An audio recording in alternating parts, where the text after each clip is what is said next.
பார்த்தீங்கன்னா மிளகு குழம்பு செய்ய போகிறோமா, அது எப்படி செய்யலான்னு பார்க்கலாம் சொல்கிறேன்.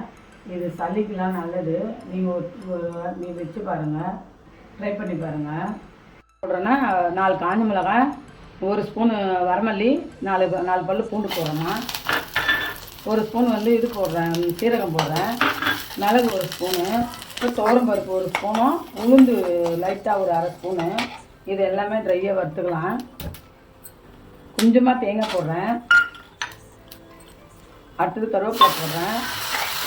இது நல்லா எண்ணெயில் வறுத்துக்கலாமா, கொஞ்சமாக எண்ணெய் ஊற்றிட்டு இதை வறுத்து வச்சுக்கலாம்.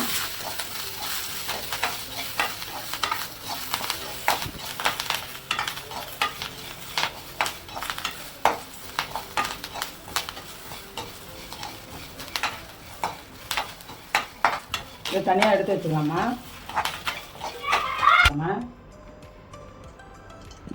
வறுத்து இதை நான் தனியாக எடுத்து வச்சுக்கிட்டேன். கொஞ்ச நேரம் ஆறட்டும். அடுத்தது ஒரு சின்ன பெரிய வெங்காயம், சின்ன சைஸு, ஒரு தக்காளி, அதையும் நல்லா வதக்கிக்கலாம்.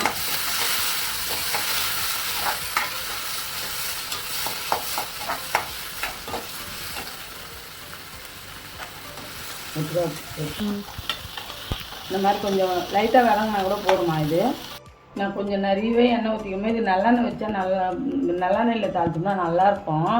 நான் ரீஃபண்ட் ஆயிலில் தான் இப்போ தாளிக்கிறேன். நான் ஒரு 3 குழிக்கரண்டி அளவுக்கு எண்ணெய் ஊற்றிருக்கு. இது எண்ணெய் தான் இதுக்கு நிறைய தேவைப்படும். இப்போ கொஞ்சமாக நம்ம கடுகு போட்டுக்கலாம்.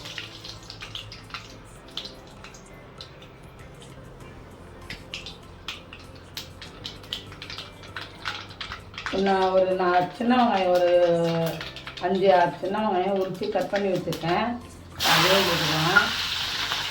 அது பொரிக்கும்.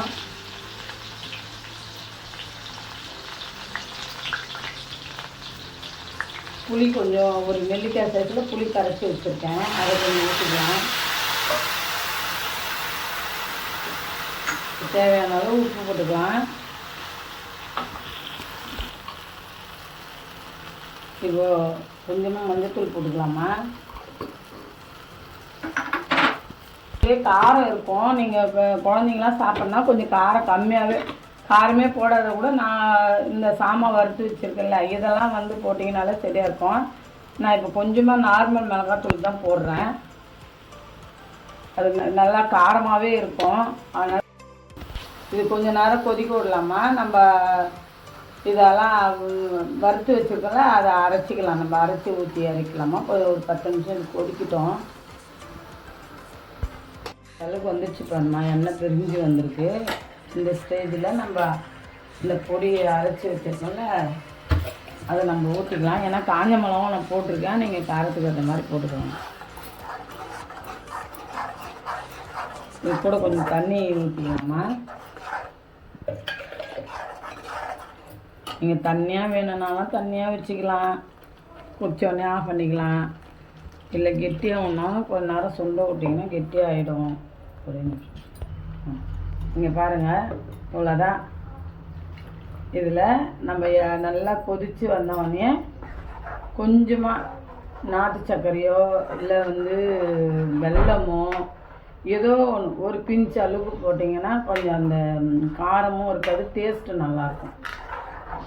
இது நல்லா கொதிக்கணும்னா ஒரு 10 நிமிஷம் கொதிக்க விடணும்.